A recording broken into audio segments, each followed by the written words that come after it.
Bismillahirrahmanirrahim. Assalamualaikum warahmatullahi taala wabarakatuh. Waalaikumsalam warahmatullahi wabarakatuh. Satu Tria, videonya buka dong, nggak kelihatan muka Anda. Ini saya. Oh, di mana? Ini di atas. Buka nih, mukanya nih. Oh, saya nggak kelihatan ininya, nggak kelihatan mukanya.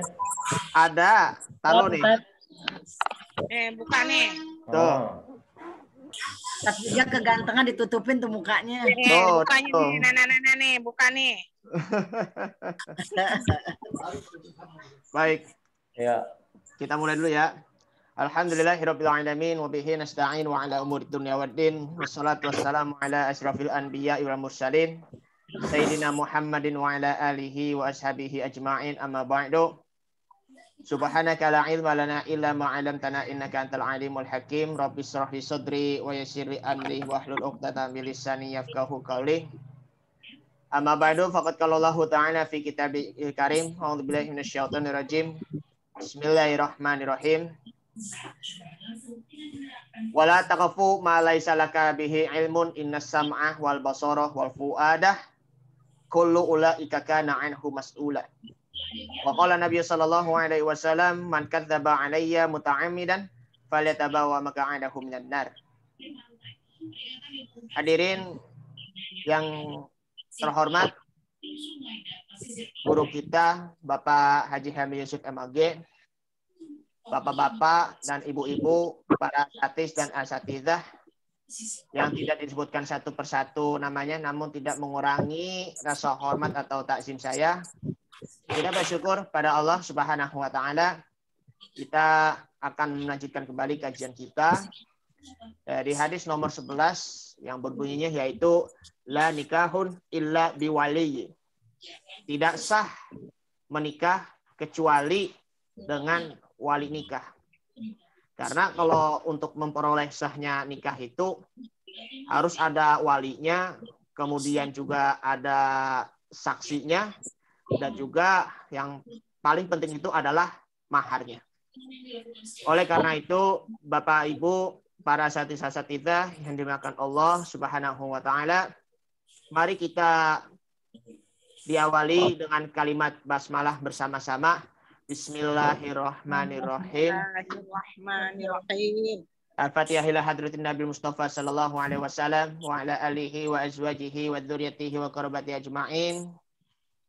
Suma ila ruhi khusus ta'lifuhu kitab Subulus Salam yakni Muhammad Ismail As-Sun'ani annallaha ta'ala yu'lihi darajatihi fil jannah wa yu'idu alaina min barakatihi wa asrarihim wa anwarihim wa ulumihi wa nafatahatihi fid dini wad dunya wal akhiratil Fatihah. A'udzu billahi minasyaitonir rajim. Bismillahirrahmanirrahim. Alhamdulillahirabbil alamin arrahmanir rahim maliki yaumiddin. Iyyaka na'budu wa iyyaka nasta'in ihdinas siratal mustaqim siratal ladzina an'amta 'alaihim ghairil maghdubi 'alaihim waladdallin. Amin. Rabbighfir lana wa liwalidayna amin. Dimohon untuk di-mute dulu mikrofonnya ya agar tidak terganggu. Sekali lagi dimohon untuk di-mute dulu mikrofonnya agar tidak terganggu. Mute aja semua. Di-mute dulu lah. Kalau ini. Baik, sudah di-mute. Terima kasih. Langsung saja kepada Bapak Dr. Haji Hamid Yusuf MAG, kandidat doktor ya. Amin ya Allah. Kepada beliau kami persilahkan. Baik, bismillahirrahmanirrahim. Assalamualaikum warahmatullahi wabarakatuh. Bismillah, alhamdulillah, wassalatu wassalamu ala sayyidina Muhammad ibn Abdullah, al-qa'im bihuquqillah, adada ma fi ilmillah, salatan da'imatan bidawami mulkillah, wa ala alihi wa sahbihi ma daqatillah wa farajahallah amma ba'du. Para bapak, para ibu, para asatizah, sahabat sekalian yang dimuliakan Allah, alhamdulillah kita panjatkan syukur yang mendalam kehadirat Allah Subhanahu wa taala. Kita masih bisa mempergunakan waktu kita untuk ibadah terbaik kita. Mudah-mudahan dalam proses menuntut ilmu ini kita masuk dalam kategori yang Nabi sabdakan, man salaka tariqan yaltamisu fihi ilman sahalallahu lahu tariqan ilal jannah. Siapa saja yang menempuh jalan untuk menuntut ilmu, maka nanti Allah akan mudahkan baginya untuk masuk ke dalam surga. Amin ya rabbal alamin. Salawat dan salam semoga selalu tercurahkan ke hadirat baginda Rasulullah sallallahu alaihi wasallam. Baik, langsung saja kita masuk ke kajian ke-11, hadis tentang wali. Ya, yang pertama wali harus ada, yang kedua nanti mungkin tidak boleh wali itu dari kalangan perempuan.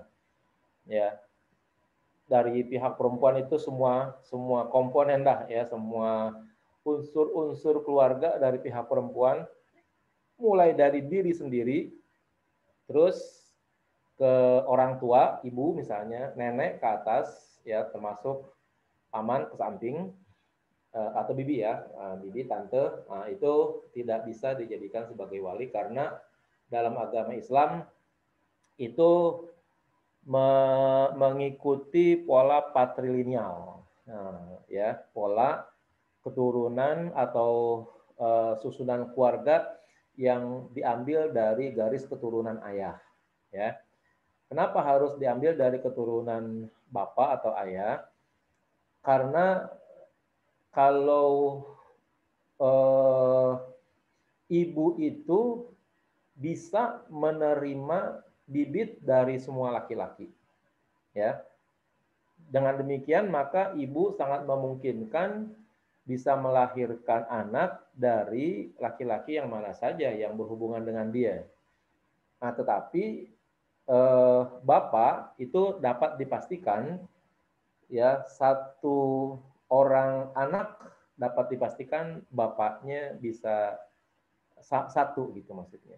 Tapi kalau dua orang anak bisa jadi, ya, dua orang anak bisa jadi satu ibu tapi lain bapak. Gitu, bisa jadi begitu, ya.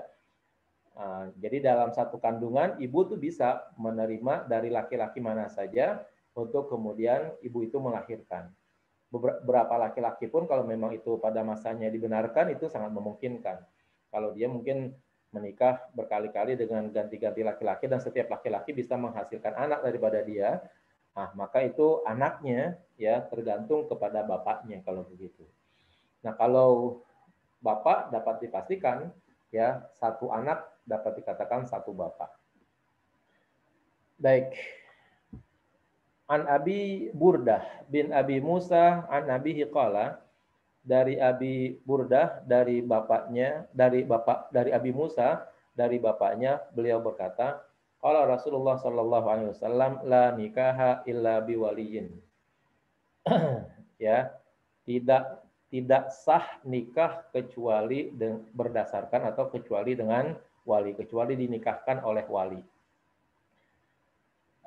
Ini dulu kita tinjau sebentar, dilihat dari segi kajian usul fikih.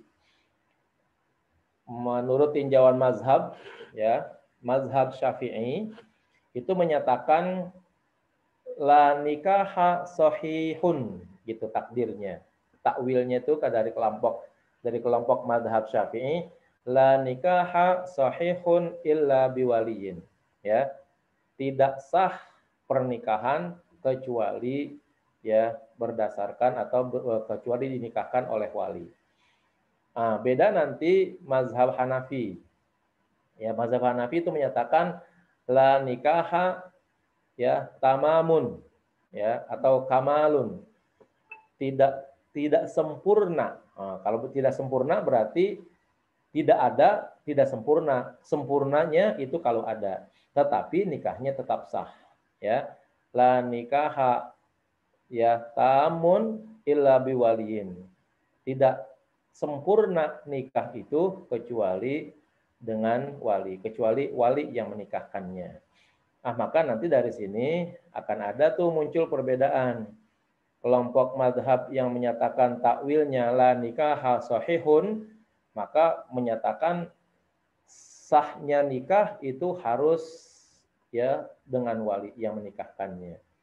Tapi kalau mazhab yang mengatakan la nikaha tamun atau la nikaha kamalun, illa biwaliyin, maka siapa saja sebenarnya boleh menikahkan perempuan tersebut. Karena keberadaan wali itu hanya penyempurna. Nikah akan menjadi sangat sempurna, menjadi sangat baik kalau yang menikahkan adalah walinya, bukan orang lain. Kalau orang lain sah menikahkannya, tapi tidak tam, tapi tidak sempurna, ya, tapi tidak bagus, katanya begitu. Kalau madhab Syafi'i bukan tidak bagus lagi, malah tidak sah dia, ya. Nah, untuk itu sekalipun dalam perjalanannya para alim ulama banyak takwil dalam hal keabsahan nikah dan kesempurnaannya ini, dari mazhab-mazhab yang ada sekalipun, ya misalnya mazhab Hanafi yang menyatakan sahnya nikah itu berdasarkan wali begitu atau adanya wali, tapi mereka tetap saja menjadikan wali dari nasab bapak itu menjadi hal yang penting begitu. Karena dimanapun, misalnya di Arab Saudi dia mazhabnya mazhab Ahmad bin Hambal campur juga dengan mazhab Hanafi itu banyak. Giliran nikah di sana tetap saja ya yang menjadi wali adalah bapak gitu ya. Nah, oleh karena itu pada akhirnya banyak konsep, tapi nanti akhirnya tetap ya nikah itu harus wali yang menikahkannya. Ini berapa baris ini? Ini kalau dibaca nih Ustaz Sutria mungkin ditandain kali ini dari Rawahu Ahmad. Ya, sini tuh. Dari Rawahu Ahmad terus sampai nih sampai Abi Hurairah sini itu menjelaskan tentang periwayatan hadis di atas ke bawah saja. Terus ya. Ya sampai situ. Jadi saya kira saya tidak membacakan periwayatannya, itu bisa dibaca sendiri saja. Saya langsung kepada hadis berikutnya yang menjelaskan atau menjadi penegas dari hadis di atas. Kalau hadis di atas harus ada wali. Nah, kalau hadis yang diriwayatkan Abi Hurairah itu menyatakan la tuzawwijul mar'atul mar'ata wala tuzawwijul mar'atu nafsaha. Nah, di sini dikatakan tidak boleh ya perempuan menikahkan orang perempuan. Tidak boleh seorang perempuan bertindak untuk mengawinkan orang perempuan. Dan juga tidak boleh orang perempuan menikahkan dirinya sendiri. Nah, diperhatikan ini para bapak para ibu. Kalau yang pertama, la tuzawijul mar'atul mar'ata, itu artinya misalnya ibu tidak boleh menikahkan anak perempuannya. Nenek tidak boleh menikahkan cucunya, ya, cucu perempuannya. Bibi tidak boleh menikahkan keponakannya, ya. Jadi semua jalur perempuan, ya, ibu, nenek, bibi, termasuk mungkin anak kali begitu, itu tidak dibenarkan kalau dia perempuan dijadikan sebagai wali yang menikahkan untuk orang lain, ya, enggak dibenarkan. Artinya kalau begitu pernikahan yang dilakukan dengan wali perempuan itu pernikahan yang tidak sah. Ya, pernikahan yang tidak sah. Bukan saja si perempuan tidak dibenarkan untuk menikahkan orang lain, tetapi dia juga tidak dibenarkan untuk menikahkan dirinya sendiri. Ya, tidak dibenarkan untuk menikahkan. Artinya, di saat perempuan itu apakah dia masih perawan ataukah sudah janda, nanti ada hadis penguatnya tentang ini misalnya, tetap saja menurut mazhab jumhur ulama tidak dibenarkan seorang perempuan menikahkan dirinya kepada seorang laki-laki untuk dirinya sendiri, untuk dirinya seorang perempuan tersebut. Ya, kita ambil contoh misalnya ada seorang gadis atau seorang janda, ya, anggap namanya Hindun gitu misalnya. lalu dia menikahkan dirinya kepada laki-laki, ya, dengan ijab qabul misalnya, lakinya misalnya Daud, ya Daud, wahai Daud, wahai saudara Daud, saya nikahkan diri saya, ya, Hindun binti Pulan dengan mas kawin emas 5 gram dibayar tunai.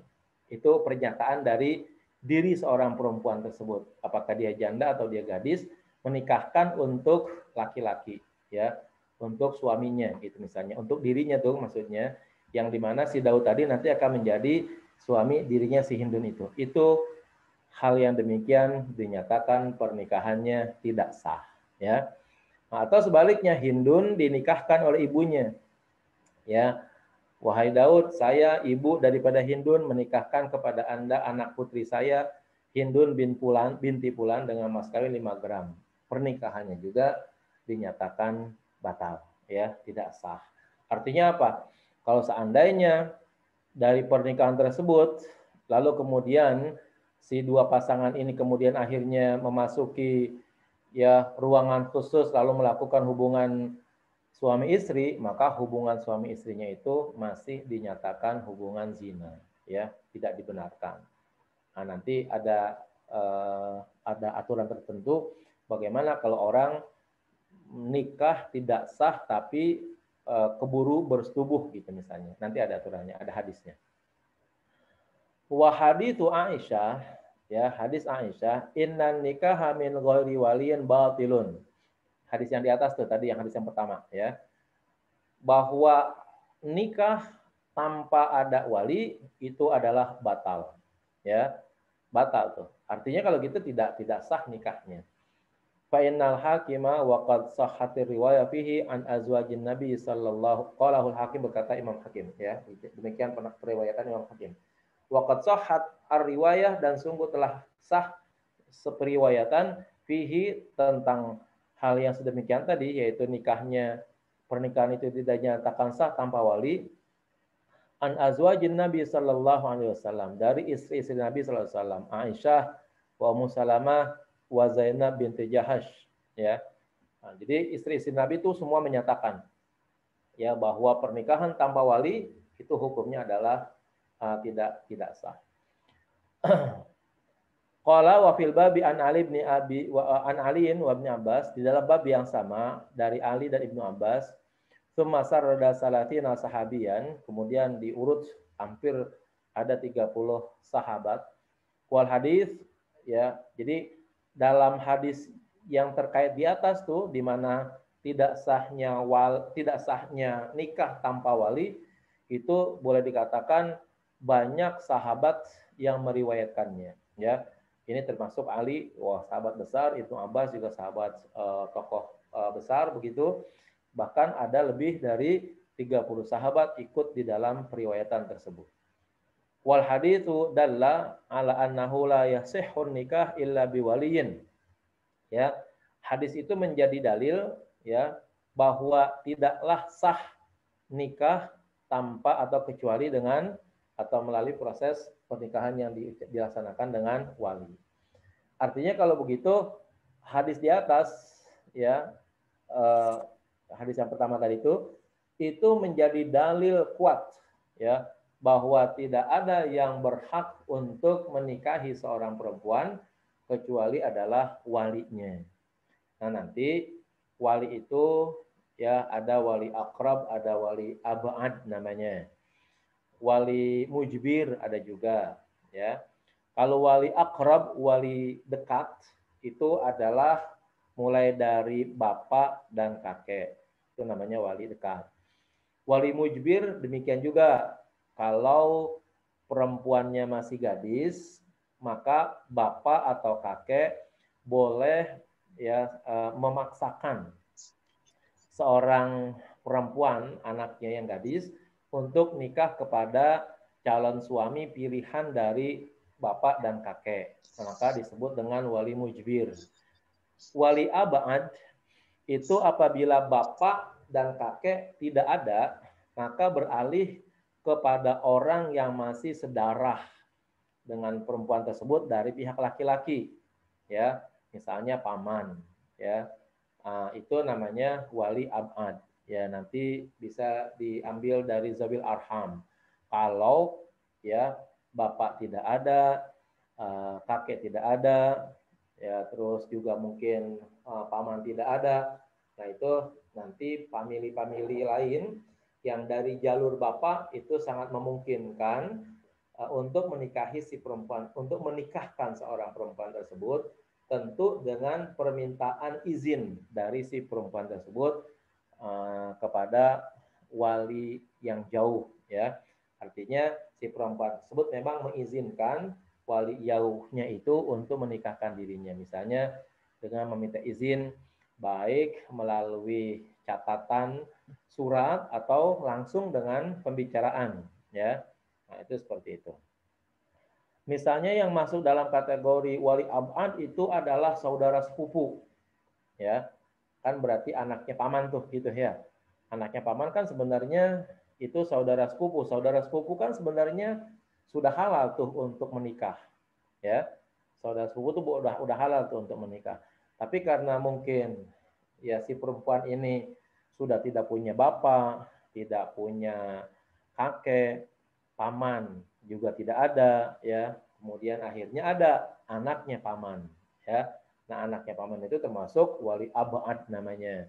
Kepada dia si perempuan tersebut minta izin, ya, saudaraku si fulan tolong nikahkan aku dengan si fulan, ya, pilihan aku agar engkau bertindak sebagai wali pengganti dari bapak, dari kakek, dan dari paman yang sudah tidak ada, itu misalnya. Ketidakadaannya apakah memang sudah meninggal? Bisa jadi. Apakah karena penyakit yang berat, termasuk gila, ya, tua, ya, atau tidak berakal dengan akal yang di bawah rendah atau tidak sehat lagi, atau dia di bawah tahanan, di mana orang-orang tersebut, bapak, kakek, paman yang ada ternyata dia ditahan oleh pemerintah dan tidak mendapatkan izin untuk menikahkan ya anaknya, cucunya atau keponakannya. Nah, itu maka nanti bisa pindah kepada saudara sepupunya yang udah kelasnya kelas zawil arham namanya, ya. Baik.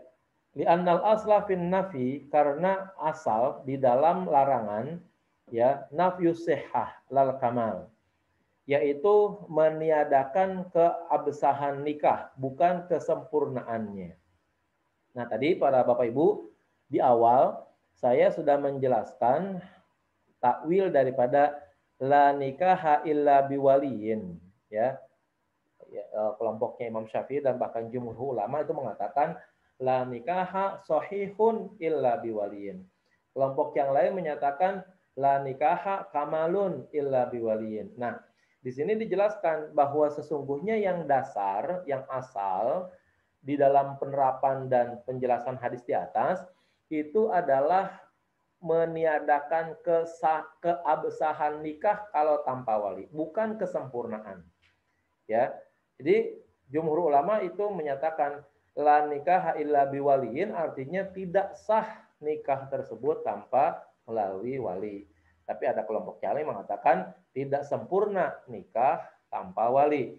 Namun ya ternyata di sini dijelaskan bahwa sesungguhnya yang asal itu berdasarkan hadis tersebut di atas ditakwilkan, diartikan sebagai ketidaksahan nikah tanpa wali, bukan ketidaksempurnaan, ya.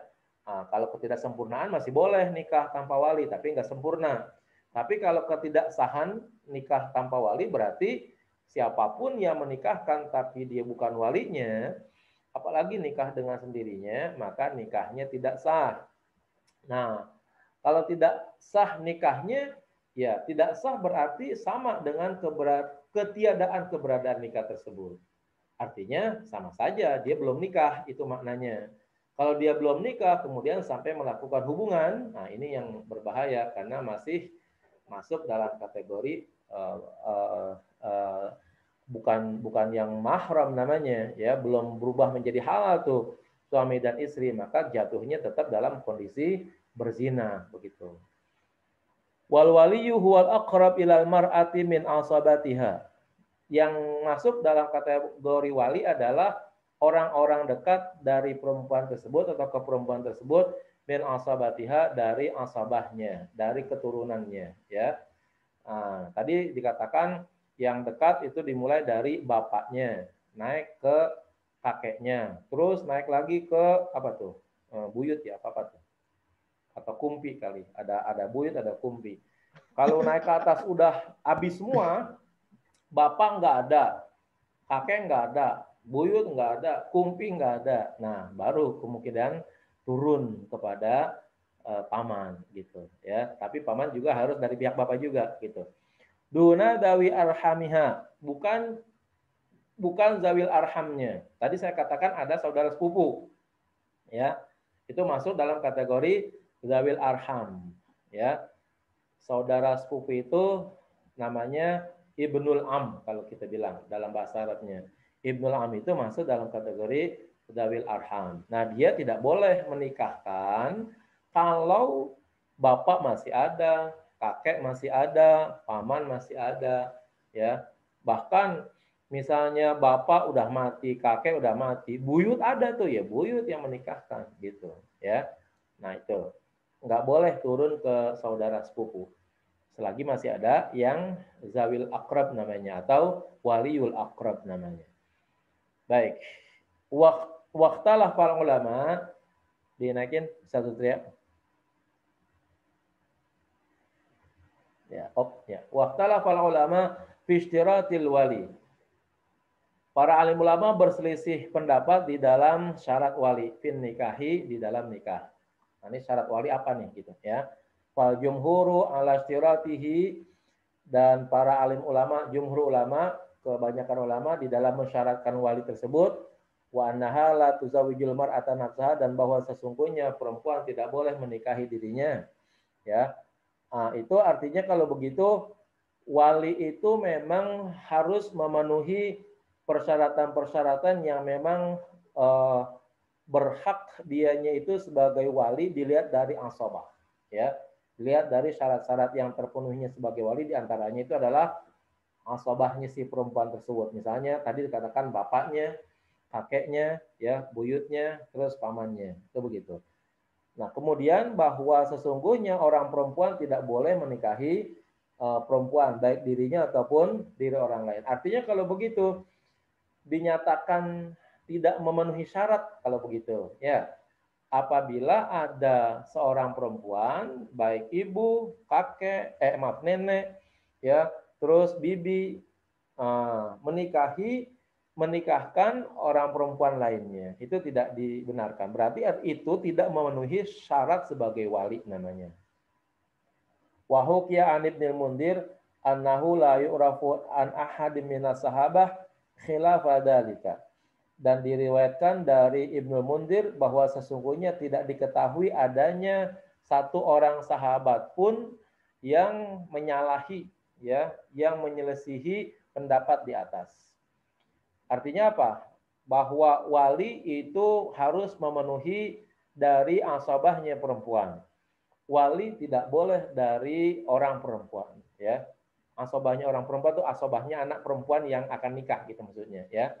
Asabah dari perempuan yang akan nikah. Misalnya ada seorang perempuan hindun, bapaknya siapa, kakeknya siapa, pamannya siapa, itu yang boleh menjadi wali dari kelas asabahnya. Namanya waliul akrab namanya. Terus tidak boleh ibunya hindun, bibinya hindun, neneknya hindun, itu nggak boleh. Nah, yang demikian itu tidak ada satu orang sahabat pun yang menolak, ya.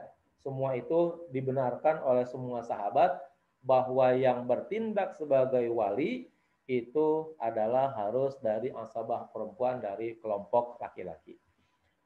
Wa alaihi dallatil ahadis, dan atas pendapat ini itulah hadis ya menjadi dalil. Wa qala Malik yushtaratu fi haqqis syarifah, ya. Berkata Imam Malik, disyaratkan pada hak wanita yang mulia. Lal wadi'ah, bukan perempuan-perempuan yang kasta rendah, ya. Falaha antuzawija nafsaha, katanya kalau perempuan kelas tinggi, berkasta tinggi, katanya boleh menikahi dirinya sendiri. Ya, ini berkata Imam Malik nih kayak begini. Tapi sekali lagi ya hampir-hampir tidak pernah kejadian orang yang bermazhab Maliki sekalipun tidak pernah ada kasusnya orang perempuan kelas mulia gitu berkasta tinggi menikahkan dirinya atau menikahkan anak perempuannya itu ya dari kelompok perempuan. Jadi tidak pernah ada kejadian sedemikian itu. Apalagi di kalangan bangsa Arab gitu. Semakin tinggi kelas mereka, tetap saja makin tidak berani mereka untuk menjadikan perempuan itu sebagai wali. Wa dhahabatil Hanafiyah ila annahu la yushtaratu mutlaqan, ya. Dan menurut mazhab Hanafi bahwa itu tidak dipersyaratkan secara mutlak. Artinya apa? Mau wali siapapun, akrab, abad, ya, mujbir siapa itu nggak penting katanya. Siapa saja boleh menjadi wali, bahkan perempuan pun boleh menjadi wali. Itu menurut mazhab Hanafi. Berdasarkan apa katanya? Bil qiyasi 'alal bai'i. Ya, dikiaskan atas jual beli. Tuh, ya. Bagaimana kok pernikahan disamakan dengan jual beli? Fa innaha, karena perempuan yang manapun tastaqillu bi bai'i sil'atiha. Ia merdeka, ia punya kebebasan untuk menjual barang dagangannya. Ya. Mohon maaf nih. Kalau saya contohkan begini. Ya. Ada seorang bernama Hindun misalnya, perempuan. Dia pedagang, ya. Pedagang beras, pedagang baju misalnya.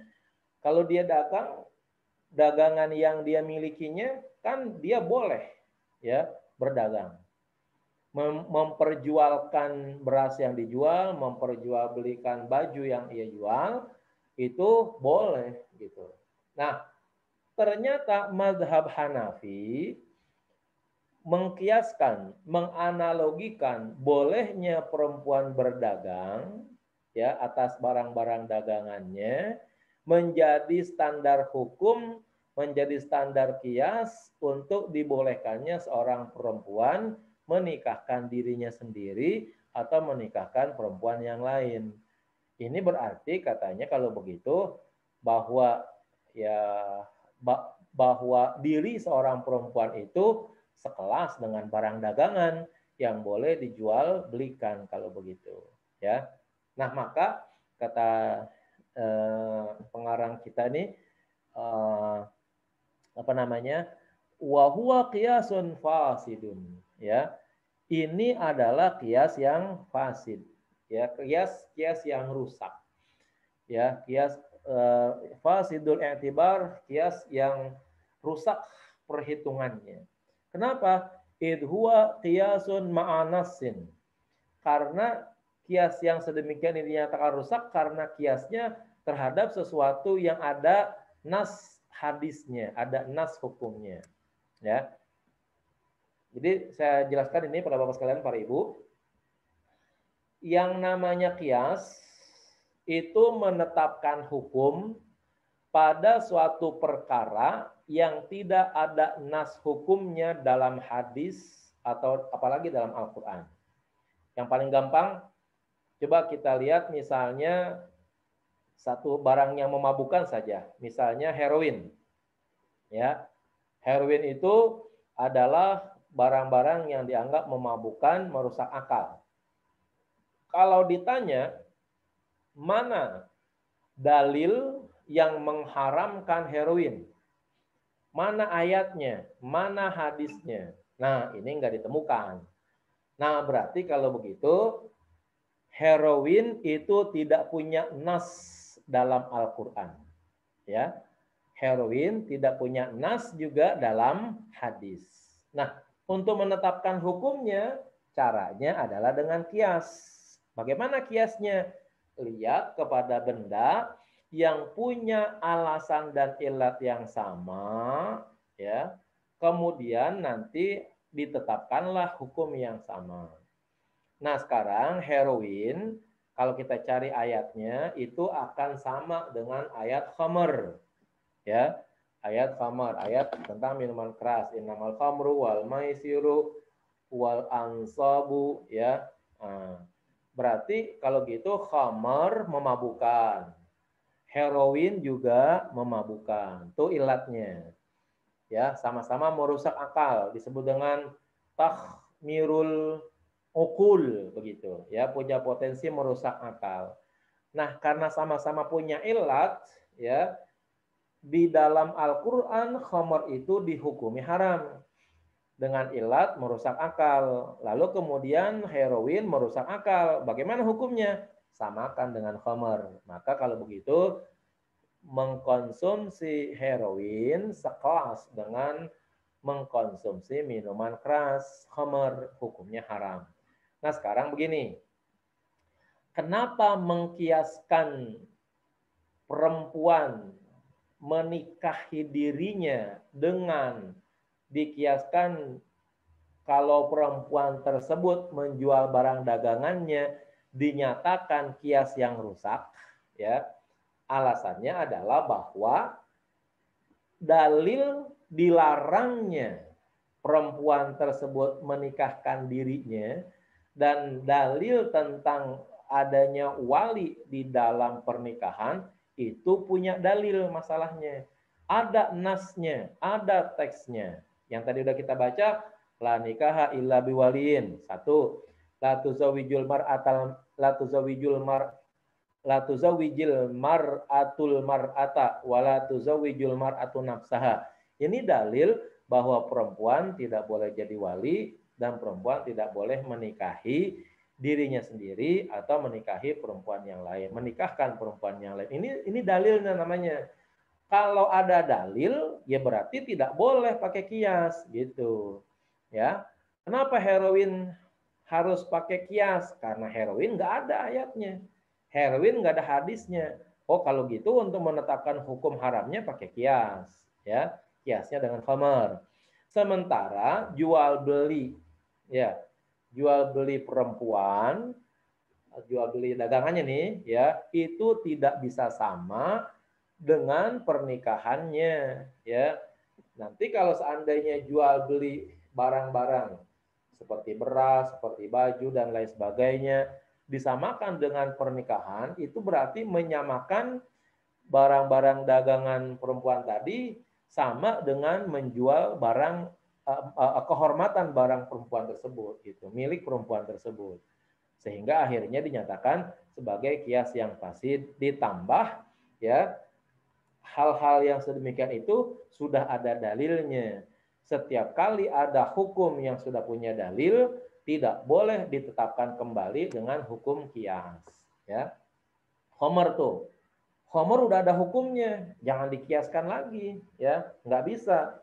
Karena yang udah ada hukumnya nggak boleh lagi didirikan hukum melalui kias, ya. Nah, itu. Lanjut dikit lagi. Wayatil kalam fi dzalika mustawfin fi syarhi hadits Abi Hurairah la tuzawijil mar'atul mar'ata. Dan nanti akan jelas pembicaraan dalam hal yang sedemikian itu secara sempurna di dalam syarah hadis Abi Hurairah, tidak boleh perempuan mengawini perempuan, ya. Al-hadis, ya, lengkapi hadis tersebut. Katanya nanti pengarang akan menjelaskan kembali pada syarah, ya, hadis ini nih. Hadis la tuzawijil mar'atul mar'ata wala tuzawijul mar'ata nafsaha begitu, ya. Wa qalat az-Zahiriyah, berkata mazhab Dawud az-Zahiri, yu'tabaru wali fi haqqil bikri li hadithi al-sayyibu aula bi nafsiha. Ya, ditetapkan adanya wali pada hak gadis berdasarkan hadis al-sayyibu aula bi nafsiha. Ya, seorang janda lebih berhak terhadap dirinya sendiri. Nah, jadi menurut mazhab Zahiriyah, Abu Daud az-Zahiri itu berdasarkan hadis as-sayyibu aula bi nafsiha, beliau menafsirkan bahwa perempuan kalau sudah menjadi janda, dia katanya boleh menikahi dirinya sendiri. Tapi kalau masih gadis itu harus ada wali. Ya, ini menurut mazhab Daud Az-Zahiri. Wasayati wayati anna murad minhu i'tibaru ridhaha, ya, dan akan jelas dan akan datang penjelasannya bahwa yang dimaksud dengan asaibu aula bi nafsiha itu adalah permasalahan dalam menuntut ridhonya seorang janda untuk dinikahkan, ya. Jadi kalau ada seorang janda mau nikah, yang pertama diserahkan kepada dirinya sendiri. Dalam hal apa? Dalam hal memilih pasangan berikutnya, gitu, ya. Suami berikutnya itu adalah hak si janda itu sendiri untuk menetapkannya. Nggak boleh. Istilahnya kalau janda itu dikawin paksa, gitu, seperti gadis, nggak boleh. Yang kedua, makna daripada al-sayyibu aula abi nafsiha itu dalam hal meminta ridhonya. Kalau tadi kebebasan dia memilih calon suaminya, yang kedua dalam hal meminta ridhonya. Artinya apa? Meminta restu dari si janda tersebut. Mau atau tidak si janda tersebut dinikahi, nah itu bergantung banget kepada kemauan si janda itu sendiri. Kalau si janda nggak mau dikawinin, nggak boleh. Ya, kalau dia mau dikawinin dengan laki-laki pilihannya atau pilihan orang tuanya, baru dia boleh dikawinkan atau dinikahkan. Kalau gadis, ya, dalam Islam itu bapak dan kakek adalah wali mujbir namanya. Kalau seandainya ada seorang gadis dinikahkan oleh bapaknya, itu bapaknya berhak memaksa, bahasanya ya, berhak memaksa si gadis tersebut untuk nikah dengan pilihan bapaknya. Si gadis tersebut rela atau tidak rela itu kagak penting, ya, karena mungkin bapaknya sudah memiliki pertimbangan yang matang terhadap masalah yang dihadapinya, begitu.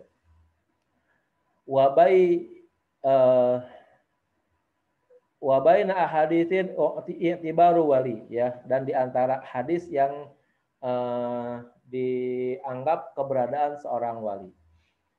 Jadi tadi penjelasannya sudah, saya bacanya terlambat tadi itu.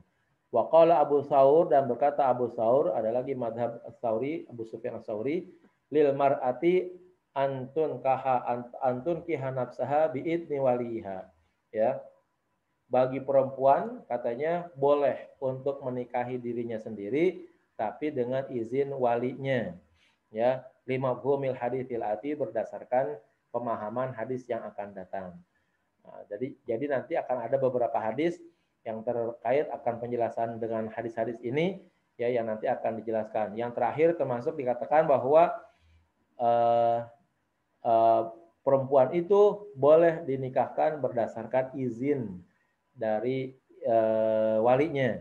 Kalau dapat izin, ya, dinikahkan boleh. Kalau tidak mendapatkan izin berarti tidak boleh dinikahkan. Katanya seperti itu. Nanti ada hadisnya di belakang. Baik, Ustaz Sutria. Baik, Pak.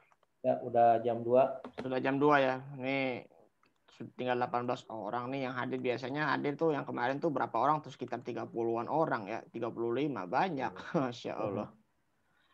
Baik. Kita kita akan memasuki sesi pertanyaan.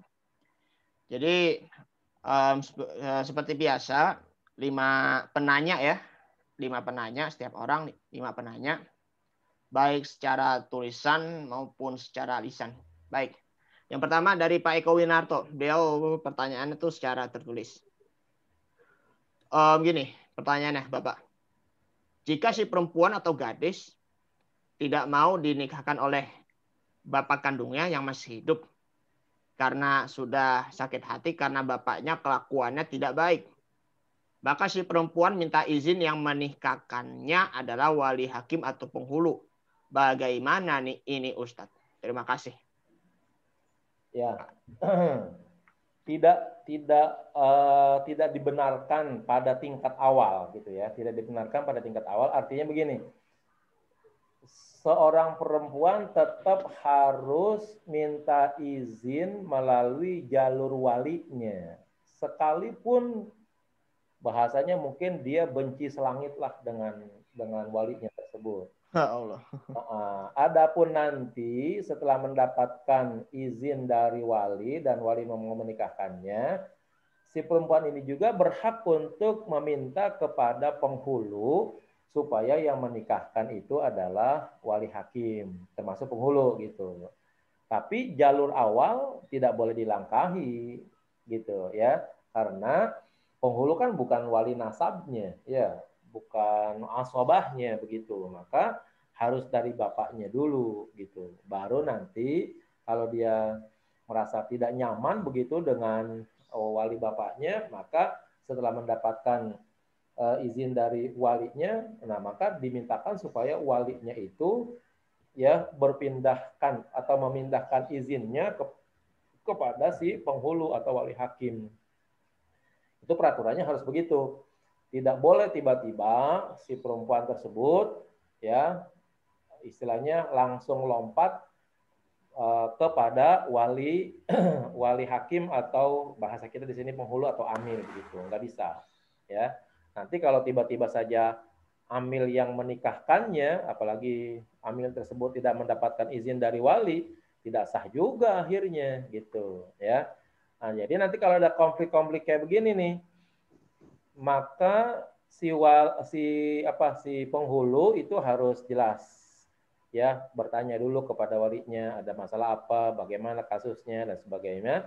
Nah, setelah jelas, nah, lalu supaya istilahnya mungkin jangan terjadi cekcok yang berkepanjangan, bagaimana sang wali bisa nggak berwakil kepada penghulu atau berwakil kepada kiai yang ada di sini supaya nanti orang itu yang menikahkannya bukan walinya.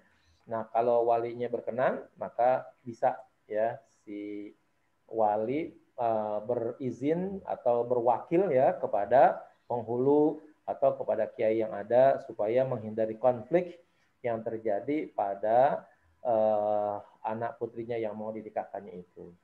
Sejahat-jahat wali misalnya ya, bapak gitu misalnya, dia tetap adalah wali. Kalau dia wali nasab ya, wali yang betul-betul ayah kandungnya begitu. Nggak bisa dilompati oleh siapapun. Dan perempuan, anak perempuan itu tidak bisa memilih, oh saya mau memilih wali saya adalah si fulan, nggak bisa. Selagi masih ada bapaknya dulu. Nah kalau bapaknya sudah nggak berkenan, nah nanti pindah naik ke kakeknya, begitu. Ya jalurnya itu harus begitu. Kecuali nanti ada yang disebut dengan wali adol. Wali adol itu sebaliknya. Si wali malah tidak berkenan menikahkan anaknya gitu ya. Si wali bapak misalnya tidak mau menikahkan anaknya. Nah, kalau udah ada tindakan dari wali tidak mau menikahkan anaknya, maka hak menikahkan itu pun nanti pindah kepada ya wali hakim juga gitu ya. Nah, itu seperti itu jadinya. Begitu Pak Satria. Baik. Terima kasih Pak Eko atas pertanyaannya. Boleh bertanya Ustaz Mutia? Silakan Ibu Ustazah Sri Wahyuni Gatot, monggo. Monggo, ya. Assalamualaikum Ustaz. Maaf nih baru hadir 2 kali sebelum nggak hadir. Ya. Ini Pak Ustaz, dari pernikahan juga. Seminggu lalu anak ngadirin pernikahan teman anaknya. Kok dia gini Ustaz? Sebelum nikah tuh dia mempunyai hak harta istri segini, harta suami segini untuk nikah. Sebelum nikah tuh mereka udah mengatur hartanya gitu Ustaz. Nah udah gitu katanya nanti tuh dengan Ustadznya itu 2 tahun kemudian pun dia harus tahu harta istri berapa, harta suami berapa. Apakah itu dalam Islam diperbolehkan? Begitu Ustadz, membedakan antara harta istri bawaan sama harta istri suami. Kayaknya sekarang lagi ngetren tuh Ustadz. Kayak contohnya kayak si Gigi sama si Raffi kan begitu tuh. Perjanjian harta. Perjanjian harta. Gimana tuh menurut Ustadz? Dalam ajaran Islam tidak ada peraturan seperti itu. Ya. Tetapi juga tidak ada larangan. Nah, itu yang jadi masalah gitu ya. Artinya selagi itu memang tidak ada peraturan khusus dan tidak ada larangan, ya silakan saja dibuat kesepakatan. Yang begitu kan itu kan landasannya adalah kalau saya bilang ya, adanya ketakutan yang mendalam kalau terjadi perceraian misalnya ya. Kalau terjadi kematian misalnya, maka semenjak dini ya sudah ada kejelasan ya, harta si perempuan sekian, harta si laki-laki sekian. Nanti kalau seandainya terjadi perpisahan ya, itu harta masing-masing ditarik untuk kembalikan kepada masing-masing suami dan istri. Kalau nanti ada perkembangan harta dari hasil perkawinan, Ya. itu nanti apakah dibagi dua atau dibagi bagaimana, itu berdasarkan kesepakatan tadi itu, gitu ya.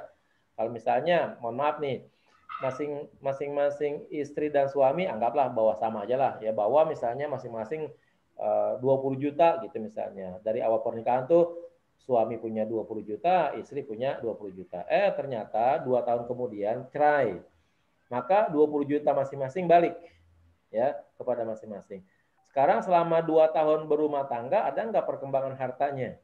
Oh ada ya. Berapa perkembangannya? Anggaplah misalnya 10 juta.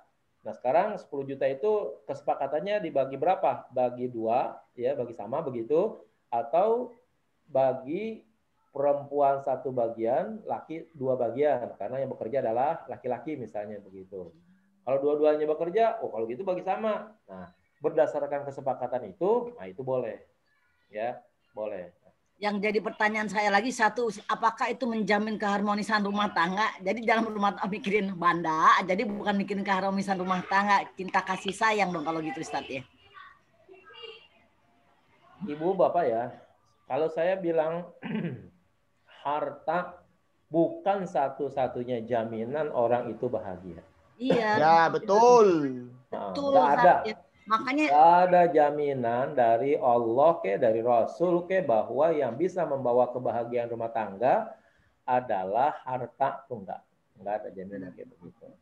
Maka ya sebenarnya istilahnya kerelaan yang paling tinggi seorang perempuan untuk memasrahkan dirinya kepada suami agar ia menjadi orang baik, nanti masuk surga bersama-sama gitu misalnya, itu adalah jauh lebih penting ketimbang ngurusin harta benda di dunia ini begitu.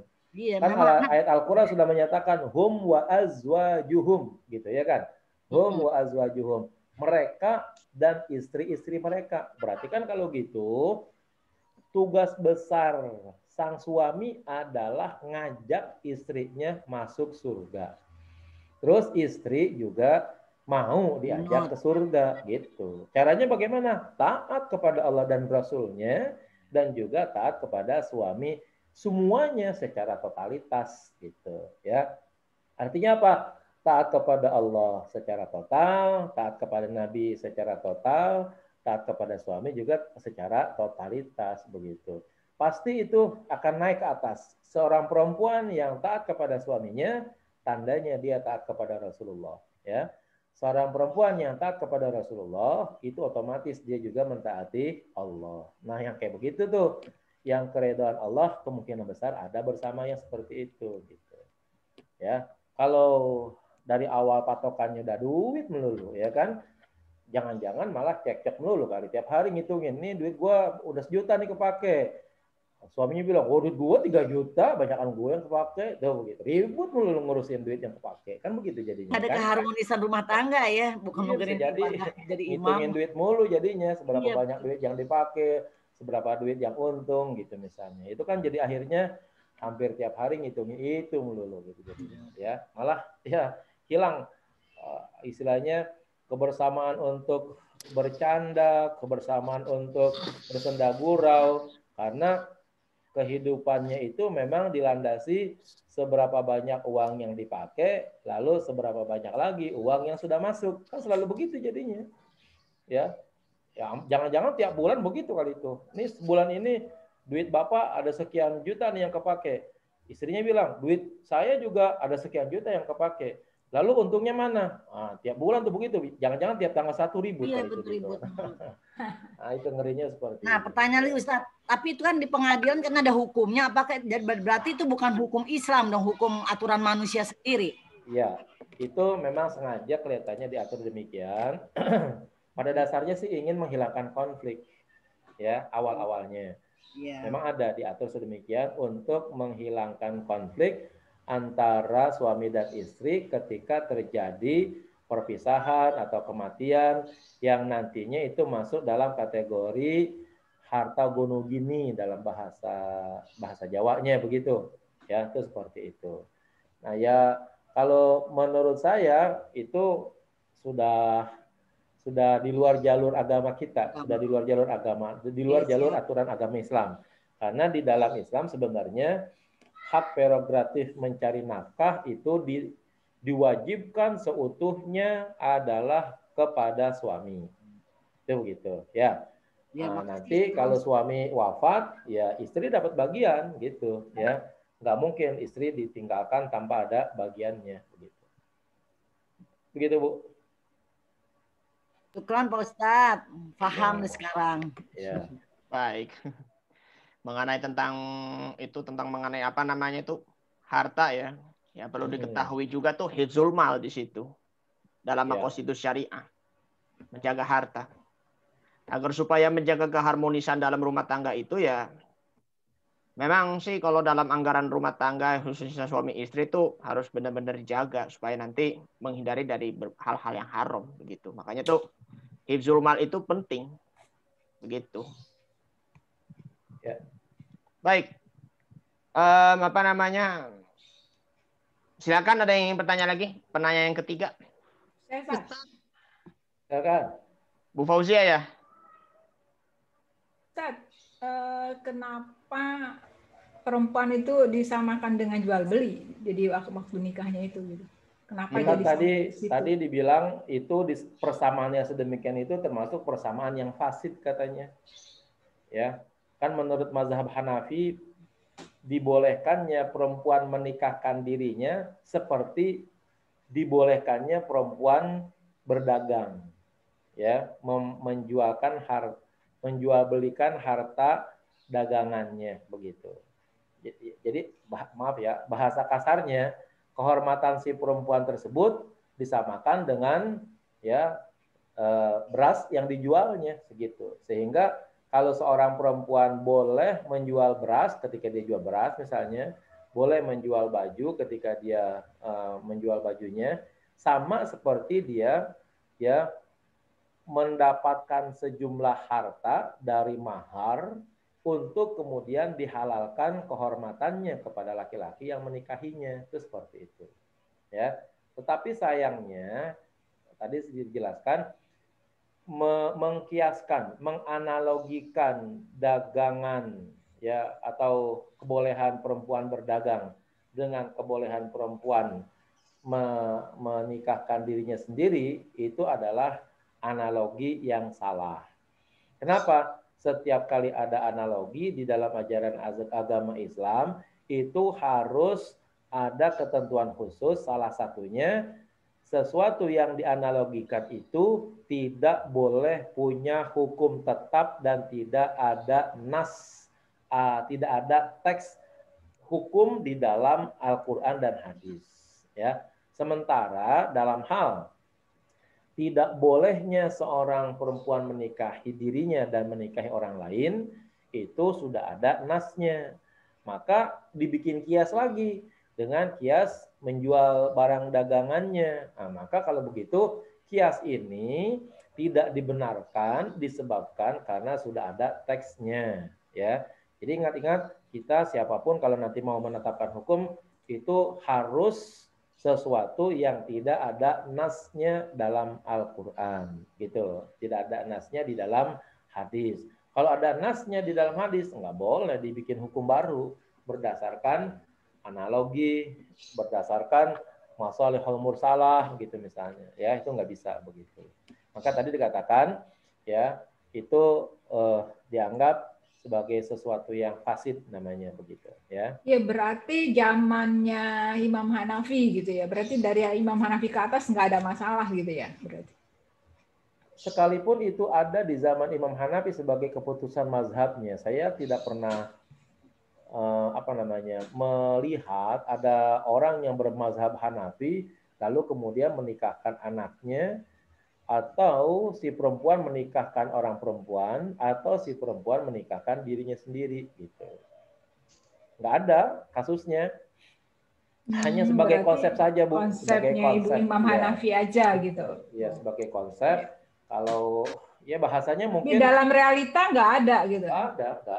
Apalagi mazhab Hanafi termasuk mazhab yang banyak dipakai Timur di kawasan Tengah, ya? Timur Tengah gitu kan ya. Orang Timur Tengah itu kan orang Arab lah kalau gitu kita bilang. Itu termasuk yang memang jalur keturunan bapaknya sangat ketat sekali. Ya, nggak bakalan dia akan menyerahkan anak perempuannya dinikahkan oleh siapapun dengan wali perempuan. Ya, bahkan seringkali pernikahan itu di satu tempat dilarang perempuan, pengantin perempuan, bahkan tamu perempuan untuk hadir di majelis nikah. Ya, saya beberapa kali menemukan orang Arab begitu pola Oh pernikahannya. emang gitu ya, Sat? Yang datang laki-laki semua? Jadi di majelis nikah itu yang hadir siapa nih, misalnya ada ulama besar, ya penghulu hanya sebagai pencatat saja. Nanti pasti itu diberikan perwakilannya kepada ulama besar itu. Belum tentu bapaknya ya bapaknya sih boleh juga. Tapi kalau bapaknya itu merasa ingin mencari keberkahan, mencari kemuliaan dari habaib yang lebih besar lagi, pasti diserahkannya kepada habaib yang lebih besar lagi, begitu, yang kedudukannya lebih mulia lagi. Dia yang menikahkan. Di situ nyari satu orang perempuan nggak bakalan ada. Ya, di majelis nikah itu si pengantin perempuan pun nggak ada. Ya, si pengantin perempuan tuh ada di dalam rumah, di dalam kamar begitu, tersembunyi bersama dengan ibu-ibu perempuan yang lainnya di situ. Nah, nanti setelah selesai nikah, akad nikah sudah selesai, baru antara si laki dan perempuan tersebut ditempatkan di pelaminan gitu. Pada proses akad nikah, ya, keluarga perempuan, pengantin perempuan, tamu perempuan di majelis nikah di kalangan bangsa Arab itu tidak diperkenankan hadir. Ya, jadi yang hadir laki-laki, baik dari keluarga perempuan khususnya memang, dan dari juga keluarga laki-laki. Laki-laki itu bebas mau datang mau enggak, tapi yang banyak biasanya adalah dari keluarga perempuan, karena memang dialah yang punya hak seolah-olah di situ, ya. Gitu. Itu Bu Fauzia. Ya, makasih, Sat. Ya, tadi Pak Eko sudah, Bu Sriwayani sudah, Bu Fauzia sudah. Siapa lagi nomor 4? Tri ya tadi ya? Oh ya, Bu Tri tadi ya? Tadi tadi sudah ya Bu Tri ya? Ustadz, tadi kan Pak Eko menanyakan yang tentang wali yang masih ada orang tuanya. Itu secara itu sah nggak Ustadz? Itu yang dibeses ya? Iya, yang tadi Pak Eko nanya yang masih kalau ada orang kalau pernikahannya udah melalui walinya dulu, walinya sudah menyerahkannya kepada penghulu gitu. Jadi ke wali dulu. Ya, ke wali dulu, dari wali lalu nanti ke wali hakim atau penghulu, sah nikahnya begitu. Terus kalau belum menyerahkan, gimana? Kalau belum menyerahkan dia langsung ke wali hakim gitu aja? Nggak bisa. Perempuan nggak boleh memilih wali. Dia harus tetap melalui orang tuanya. Karena melalui bapak. Ada kasus dia dalam kandungan itu tidak diakuin anak sama bapaknya itu. Karena kata hasil selingkuhan dari ibunya. Tapi ibunya kekeh kalau anak itu anak dari bapaknya. Nah, terus ya itu mesti ada kejelasan kalau begitu. Mesti ada kejelasan yang real. Baik dari DNA misalnya, itu harus lebih tepat kalau begitu. Jangan hanya sekedar bertengkar doang. Kalau bertengkar mah nggak habis-habisnya. Iya, terus cerai Ustaz. Kan kalau zaman dulu kan DNA kan masih nggak terlalu terkenal kayak sekarang Ustaz. Iya, iya. Terus ibunya menikah lagi, dia anaknya itu diakui dengan bapak tirinya itu, di atas nama aktenya itu anaknya bapaknya tiri itu gitu loh. Nggak bisa ya. Yang menikahkannya itu bapak tirinya itu. Enggak, itu gimana? Kalaupun mau, bapak tirinya harus berwakil juga kepada penghulu. Jadi bapak tirinya harus berwakil kepada Pak Penghulu. Pak Penghulu ini anak tiri saya, harus ngomong begitu. Jadi saya berwakil saja kepada bapak supaya menikahi anak saya, anak tiri saya begitu. Ya. Tapi tidak minta izin dengan yang bapak kandungnya itu nggak masalah. Seharusnya harus mendapatkan izin. Tidak bisa bapak tiri tiba-tiba melampaui kewenangannya yang bukan wewenang dia yang bertindak gitu. Saya kira begini dah, pokoknya laki-laki yang udah berstatus sebagai bapak dari anak perempuan, sejahat-jahatnya laki-laki tersebut, itu misalnya, ya tetap adalah wali daripada anak perempuan. Sekalipun si anak perempuan tersebut adalah wanita paling soleh di langit dan di bumi. Sementara bapaknya mungkin dikatakan, wah itu mah calon ahli neraka banget dah pokoknya gitu misalnya. Tetap harus bapaknya yang mendapatkan hak untuk menikahkannya gitu ya. Nanti berdasarkan musyawarah kali begitu, si bapaknya misalnya diminta supaya menyerahkannya kepada wali atau kepada penghulu, nah itu dipersilahkan. Tapi tidak boleh melangkahi wali akrab, yaitu bapak yang masih ada. Kalau Pak Winarto tuh melanjutkan bahwa bapaknya tidak ketemu sesudah dicari-cari, maka penghulu menjadi wali hakim. Kalau memang proses pencariannya itu benar, ya, dan betul-betul tidak ketemu, nggak jadi masalah, ya. Misalnya bapaknya udah sekian puluh tahun pergi meninggalkan anaknya, nggak meninggalkan jejak, alamat, nomor telepon dan lain sebagainya, keluarga sebagainya, tapi udah dicari, ya. Misalnya carinya bagaimana? Cari aja ke alamat kampung dulunya. Di situ masih ada nggak famili, keluarga dan sebagainya, ya kan? Hubungi ke sana. Nah, kalau di sana pun tidak bisa memberikan informasi yang akurat, sudah selesai, nggak perlu diperpanjang. Sekali mencari sudah, ya. Anggap misalnya nih, ya, ada seorang perempuan ingin menikah. Katanya dulu bapaknya orang Surabaya. Ya, oh, di mana alamatnya? Ya, anggaplah di Gang Turi gitu, misalkan ada di sana tuh, Gang Turi namanya di Surabaya. Cari di Gang Turi, ada nggak keluarga di situ? Ada keluarga di situ. Tanya keluarga di sana nggak mau ngasih tahu. Wah, kami nggak tahu ada orang ada dia tuh entah di mana begitu. Ya udah selesai sampai di situ. Ya, tidak perlu untuk bersusah-susah gitu ya. Karena orang yang kita anggap percaya untuk bisa memberikan informasi pun ternyata tidak mau memberikan informasi. Selesai sudah. Sekali mencari sudah selesai gitu ya. Yang penting udah ada usaha untuk mencarinya. Setelah itu maka si perempuan tersebut boleh meminta wali hakim ya untuk menikahkannya. Penghulu kalau kita di sini bilangnya ya, atau kepada kiai, ulama yang berpengaruh ya, itu silakan di situ. Tapi harus datang dulu ya, Ustaz, ke kampung bapaknya itu. Betul, gitu. Iya.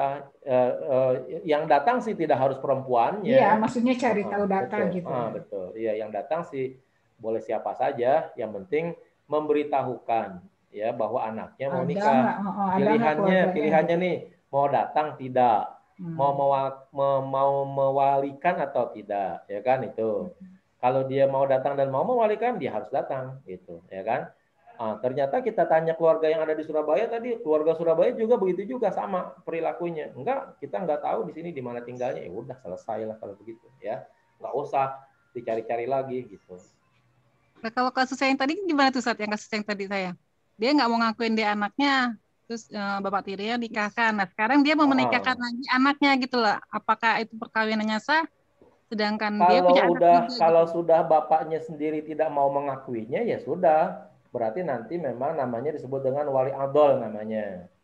Ya, kalau bapak sendiri sebagai wali itu tidak mau menikahkannya, maka wali itu namanya disebut dengan wali adol, wali yang membangkang, gitu ya. Wali yang tidak mengakui dan tidak mau menikahkan perempuannya, anak perempuannya begitu. Ya berarti kalau gitu udah otomatis pindah kepada wali hakim, gitu. Bapak tiri itu. Ya. Ya, melalui bapak tiri, tapi nanti sebaiknya jangan bapak tiri yang menikahkan. Tetap harus wali hakim. Ya, gitu. Nah, itu dinikahkan dengan bapak tiri itu saat gimana? Wali. Ya. Enggak pakai wali, pakai bapak tiri itu. Bapak tiri itu yang nikahin gitu. Iya. Tapi memang udah mendapatkan izin dari perempuan tersebut, dari anak perempuannya. Maksudnya? Ya artinya kan seharusnya si perempuan tersebut harus mendapatkan tuntunan izin gitu, Bapak, tolong izinkan saya menikah dengan, kan itu biasanya ada di dalam proses pernikahan kan ada istizan namanya. istizan seorang perempuan kepada walinya gitu ya. Kalau dia udah minta izin sama wali bapaknya yang tiri itu, ya diperkenankan karena bapaknya tidak mau menikahkannya begitu. Anaknya itu nggak mau ketemu Ustaz karena kan nggak diakuin anak gitu loh Ustaz. Sama bapak aslinya. Sama bapak asli dari dalam kandungannya itu nggak diakuin sama anak gitu. Iya, maka ya dengan demikian maka beralih sebenarnya kepada wali hakim gitu ya. Wali hakim, cuma seharusnya bapak tiri itu yang benar itu satu harus mendapatkan izin dari si perempuan, atau yang paling baik bapak tiri itu semestinya berwakil kepada si penghulu karena dia sebenarnya bukan orang yang sah untuk menikahkan gitu. Ya, tapi itu karena ya sah, kalau yang penting mestinya si penghulu tuh kan ada aturan kerja dia tuh. Enggak itu. Setahu saya enggak ada itu, enggak ada. Bisa jadi dia ngaku anaknya langsung. Karena emang di aktenya itu, di aktenya itu emang atas nama dia. Nah, itulah semestinya kesalahan penghulu tuh adanya di situ tuh. Ya, penghulu nggak boleh gerabak-gerubuk, ya kan bahasanya, menikahkan orang tanpa ada kejelasan. Dia harus tetap mengoreksi ini bapak betul anak kandung bapak atau anak tiri gitu misalnya. Ya, itu harus begitu. Nggak boleh tuh. Sekarang ini Bu, yang namanya penghulu, antara akte nikah bapaknya gitu, akte nikah bapaknya sama ibunya nih, itu harus dilihat dengan akte lahir anak perempuannya. Itu penghulu harus bisa tuh membuktikan gitu. Jadi kalau bapaknya nikah bulan Januari misalnya, bapaknya nih wali anaknya umur berapa gitu? Iya. Bapaknya sama ibunya itu perempuan, nikah bulan Januari, anggap dah.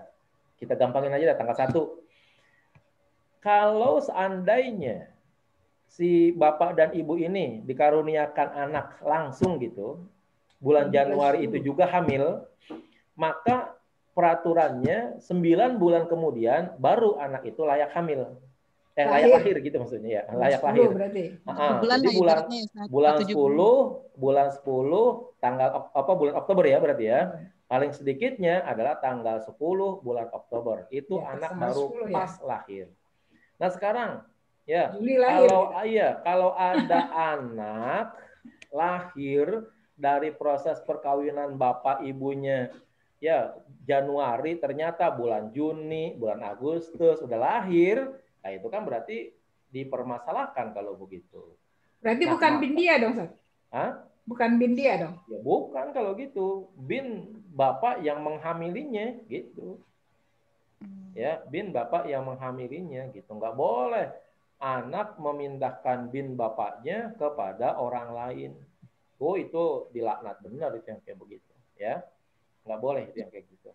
Pokoknya saya katakan sejahat-jahatnya bapak dah. Andaikan ada nas Al-Quran dan nas Nabi menyatakan tuh bapak kamu adalah ahli neraka gitu misalnya, tetap dia wali gitu aja. Ya. Itu kan lahir misalnya bulan Agustus. Ya. Harusnya kan kalau Januari Oktober. Nah terus yang menghamili tetap itu orang gitu. Itu tetap pakai binnya dia atau nggak boleh pakai bin? Kalau yang menghamili betul-betul bapaknya nggak jadi masalah. Misalnya ada kan kelahiran apa namanya? 7 bulan. Iya, yang nggak normal itu. Prematur. Ya kan bisa kan itu kan. Ya. Dan ternyata prematur itu ternyata sehat lah gitu anaknya, nggak jadi masalah gitu. Enggak, tapi misalnya memang dia dihamil duluan gitu, tapi memang orangnya itu juga gitu kan. Berarti lihat nanti pernikahan tersebut tanggal berapa, ketika itu hamil sudah berapa bulan. Ya. Nah, si anak tetap bin dia atau gimana? Nggak boleh pakai bin kalau bapaknya? Secara biologis binnya bin dia, tapi dalam hal pernikahan dia tidak boleh dinikahi oleh gitu bapak zinanya itu gitu ya. Jadi paling sedikit bapak, mohon maaf ya, laki-laki harus menikahi perempuan yang dizinahinya itu sebelum bayi berusia 4 bulan. Baru dinyatakan bapak aslinya gitu. Mohon maaf nih. Sebelum 4 bulan sudah dinikahkan gitu. Jadi ada orang berzina bulan Januari nih. Maaf kira-kira ya. Ada orang berzina bulan Januari. Dia menikah. Hamil tuh. Terus Maret nikah gitu. Hamil. Nah, Maret maka nikah. ya Januari, Februari, Maret, April. Itu paling lambat April harus nikah. Barulah dia nasabnya ke bapak yang berzina tadi. Kalau udah di atas 4 bulan, itu nanti udah hidup ruh di dalamnya. Apalagi 6 bulan itu udah layak lahir sebenarnya gitu ya. Jadi orang dalam kandungan itu layak lahir itu 6 bulan gitu. Nah, maka nggak dibenarkan dia menisbatkan dirinya kepada bapak zinanya itu gitu ya. Jadi ke ibunya jadinya, binnya bin ibu jadinya. Binti ibunya, binti. Ya, bin ibu. Nah, yang tadi itu enggak, Ustaz. Kan belum selesai nih Dirga. Tadi ya, dia sah. Kalau dalam kondisi seperti itu mestinya dia tidak sah tuh nikahnya, karena dia kan bapak tiri, ya kan? Dia bapak pulang tiri. Lagi dong, Sat. Mestinya begitu. Dan dia pulang harus lagi itu Tri, suruh. Dia harus jelasin tuh, kan gini, si bapak tirinya itu harus jelasin, Pak, ini anak bukan anak saya, anak dari si Fulan. Ya, cuman di akte itu memang saya bikinnya atas nama saya, gitu. Harus jujur itu. Sekarang ini kan udah kejadian gitu ya. Udah lama nih Ustadz, sudah lama dan baru mengetahui tentang agama. Nah, sekarang dia anak yang tadinya dinikahin mau menikahkan lagi gitu. Dia mau menikah lagi gitu loh, mau nikahin anaknya gitu loh. Sekarang anaknya itu harus beli hak wali hakim tuh gimana? Anak yang mana nih? Anak yang mana sekarang? Anak yang kedua? Kan tadi kan gini Ustaz. Kan tadi dia sudah dinikahkan dengan Coba disebutkan aja biar gampang lah. Disebutkan nama anaknya siapa. Sekarang yang mau menikahkan lagi siapa gitu maksudnya. Misalnya kan dia si A ini udah dinikahkan dengan bapak tiri. Nah, si A ini udah melahirkan anak perempuan. Nah dia anak si A itu gitu. Anak si A itu mau menikah gitu loh, mau nikahin anaknya gitu loh, Ustaz. Itu harus gimana tuh? Anak yang mana? Anaknya si A. Anaknya si A. Jadi kejadiannya udah lama, Ustaz. Itu kejadian udah lama, sudah 25 tahun yang lalu gitu, Ustaz. Bukan masalah lamanya. Saya mau tanya itu si A menikahkan siapa, yang anak yang mana? Kalau anak yang kedua dari hasil perkawinannya dengan istri yang berikutnya, itu udah hak dia kan udah nikah. Bukan anak kedua, Ustaz. Anak yang tadi yang nggak diakuin bapaknya itu punya anak. Ustaz, saya punya anak gitu loh. Cucu sekarang jadinya. Punya anak. Jadi cucu sama bapak kakek tadi yang nggak ngakuin. Gini loh Ustaz, saya nikah. Saya dinikahin dengan bapak tiri saya. Saya punya anak. Sedangkan sekarang saya mau menikahkan anak saya. Apakah kan kata tadi Ustaz bilang kan pernikahan saya itu tidak sah. Apakah pernikahan saya itu anak saya itu nikah dengan wali hakim atau gimana tuh Ustaz? Nah ibunya aja nggak ya Ustaz. Ya kan kata Ustaz tadi kan nggak sah pernikahannya kan? Ibunya aja nggak sah gitu kan? Iya, itulah makanya ya. Jadi kalau hal-hal kayak gitu tuh jadi ruwet kan kalau begitu jadinya ya kan? Gara-gara di atasnya itu anaknya laki perempuan? Perempuan, tiga-tiganya perempuan Ustaz. Wow, 3. Aduh, iya. Itu beliau wali hakim atau gimana Ustaz? Jadi sebaiknya begitulah. Jadi ini sekarang nih harus terbuka dan jujur dari awal lagi gitu misalnya. Bilangin bilangin kepada penghulu awal atau sekarang yang ada di Departemen Agama itu harus dijelaskan lagi tuh. Biar nanti Pak penghulu yang menetapkan ke pernikahan berikutnya jangan sampai salah lagi gitu maksud saya. Maka sekarang nih kalau seandainya benar-benar dia mau nikahin, sebaiknya yang paling berhak menikahkan tuh penghulu, jangan bapaknya gitu. Berarti penghulu kan yang setiga-tiganya itu penghulu semua kan? Sebaiknya penghulu semua, jangan nih. Tapi dari awal jujur bilanginnya, kasusnya begini nih Pak, gitu kepada penghulu, bahwa dulu kami pada waktu nikah dinikahkan oleh bapak wali yang bukan bapak saya gitu, ya kan? Dari awal tuh begitu. Nah ini kan saya berkhawatir anak saya juga menjadi anak yang tidak sah begitu. Maka sekarang ini mau dijelaskan bagaimana statusnya secara hukum ketatanegaraan dan juga hukum keagamaan begitu. Kalau saya pribadi secara hukum agama berdasarkan hukum pernikahan kayak begitu, maka pernikahan yang bukan berdasarkan wali akrab, bukan wali asobah, ya bapak tiri itu misalnya, itu adalah pernikahan yang tidak sah karena itu bukan walinya. Bukan walinya ya. Karena nggak boleh siapapun menikahkan perempuan yang bukan anaknya gitu misalnya, ya nggak Berarti bisa. Yang bisa nikah menikahkan ulang adalah gitu, Sat? walinya. Sebaiknya begitu. Oh, berarti si ibunya itu ya nikah ulang kalau gitu. Iya, Ya, ibunya kalau yang nikah ulang kalau udah punya anak gimana tuh Ustaz? Ya, Ya udah, biarin, yang maksudnya penting untuk dia, untuk pribadinya dia ya Sat ya, untuk sampai pribadinya ya dia anaknya nikah ya ulang gitu. anaknya secara resmi negara Anaknya sih resiko sebenarnya selama sah ini. gitu. Karena secara zahir itu memang lahir dari perkawinan itu. Tapi kan ya itulah, gara-gara awalnya salah, maka jadinya keseluruhannya jadi salah semua tuh, jadinya begitu. Untuk bersih selanjutnya gitu ya Sat ya. Iya, makanya Betul. itu selanjutnya. Coba diberitahukan tuh yang kayak gitu-gitu tuh, masa Nah, makanya saya lagi menjerimet ini, nanya maksud juga jerimet. khawatir itu nanti berkepanjangan. Iya, jadinya berarti begitu. ibunya itu Tri harus disucikan dulu itu. Iya, Anaknya dikasih cerita gitu ya. Ada satu lagi nih Ustadz. Bu, sudah Bu, karena sudah jam 2:30 lewat. Ada satu lagi. Ini soal jerimet juga nih. Soalnya gini, ada sama kasusnya juga sama Ustadz. Cuman bapaknya itu beda agama. Bedanya agama pas dia mau minta nikah lagi, bapaknya pindah ke agama Islam. Terus selesai menikahkan, dia pindah lagi ke agama aslinya. Ya Allah. Gimana Ustadz? Nah itu kan lebih ribet lagi. Ya, Kan gitu. Tapi secara agama begitu boleh. Artinya bukan apa. Di waktu dia menikahkan anaknya, dia menikahkan anaknya, itu dia dalam keadaan Islam. Adapun dia murtad lagi kan setelah selesai dia menikahkan gitu. Nggak jadi masalah kalau dia tiga kali bolak-balik loh Ustadz. Pertama dia nikah, pindah agama. Urusan dia tuh gitu. Yang penting nanti diharapkan mati dalam keadaan Islam lah, begitu aja.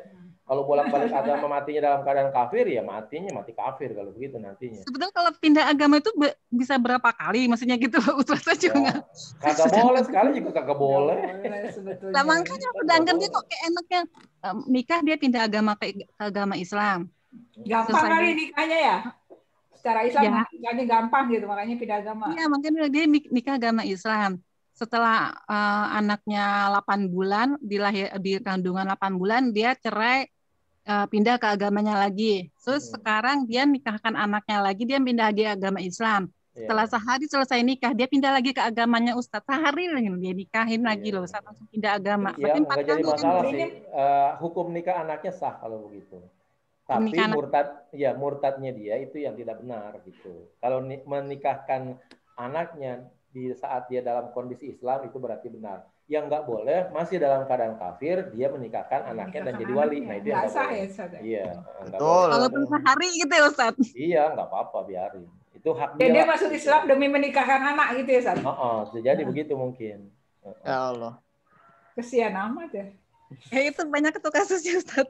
Ya, saya juga kemarin Bu baru nyelesain kasus yang kayak waduh, luar biasa. Banyak sekali ya Bu Tri ya kasusnya Bu ya, yang Ibu pernah ngalamin ya. Kalau saya ngalamin kemarin tuh perempuan selingkuh, ya 7 tahun sudah melahirkan anak, ya. Dan ya istilahnya dia terus-terusan tuh selama 7 tahun, ya istilahnya punya suami, punya selingkuhan, ya kan. Dan anak yang lahir tuh hasil anak selingkuhan begitu. Untungnya sih anaknya anak laki gitu ya, bukan perempuan. Baru kemarin. Jadi dalam keadaan punya suami gitu Sah? Iya, dalam keadaan punya suami, dan itu boleh dikatakan semenjak dia baru awal-awal nikah lah udah selingkuh, dan sampai sekarang masih berlangsung terus itu perselingkuhannya. Astagfirullah. Bayangin 7 tahun. Anaknya udah 7 tahun masalahnya. Dan masih berhubungan begitu, masih jalan terus hubungan perselingkuhannya begitu. Bahkan si suami nggak tahu Sah?